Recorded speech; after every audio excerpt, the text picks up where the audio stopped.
I am a little nervous. It's okay. And I'm going to tell you why I'm a little nervous. So actually, I'm in sales. I've been in sales. It's funny, actually, I always like to tell people I think everybody's really been in sales, if you really think about it. We're pretty much always selling ourselves, or who we want to project ourselves to be, or who we want to eventually be. And, but I guess for the regular world, I've been in sales for almost 2 decades now.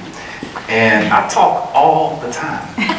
But today I'm a little nervous, mainly because I have a majority of all my favorite people here, not just you guys in my community, here at the Mindful Spiritual Center, but my family. That's really the main reason why I'm nervous, because even though I talk every single day, 9 times out of 10, I'm not talking to the people that are close to me, my family. So I got a little bit of jitter. So I come to the community center often. I'm here every day, probably about 5:30. I work out every single day. But every time I would come down the stairs, I'd usually finish working out around 10:30. And I would come down the stairs, you'll see this door, and I see everybody in here, and I'm like, I wonder what's going on in there. It took me a while to build up the courage to actually kind of come in. The main reason being that time for myself working out it's very important to me. It's kind of like my self time, my healing time for myself. So I'm always in like cut off shirts and stuff like that. So I'm like, hey man, I'm looking at them, I'm like, I don't think I'd be able to go in there. And then I read Lena, and she was like, oh, come as you are. She's like, I don't care, you be all sweaty and stuff. She gave me a big hug.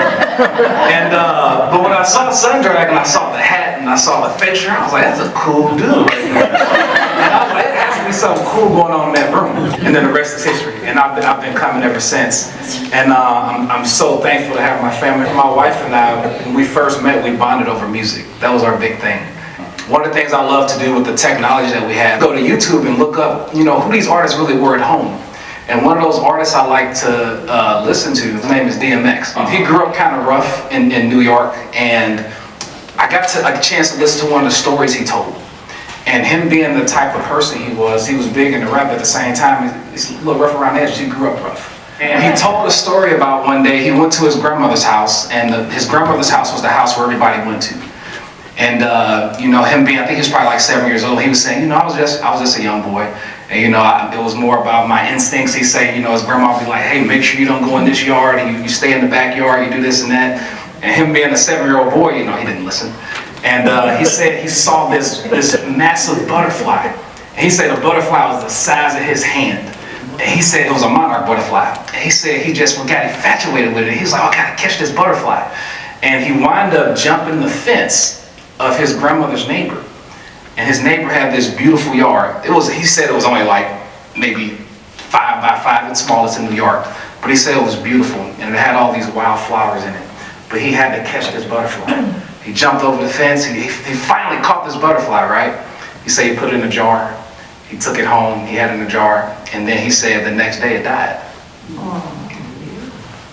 And then he thought to himself, he was like, I took all that time, I put so much attention on catching this butterfly. And not only did it die the next day, he realized that throughout that process of catching the butterfly, all the flowers in the yard, he had just stumped them all. There's pretty much nothing left. And then he thought to himself, he was like, the beauty of that butterfly, I had so much attention on catching that butterfly that he forgot the fact that it's New York. Like he said, he never saw another butterfly probably for 2 decades.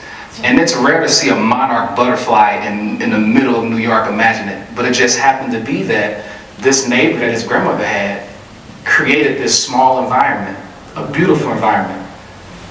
And then when I heard that story, that I thought about it, I was like, and Reverend Polly, one day in our class, I talked to you about what I do at work. And I'm car sales, I've been in it for a while.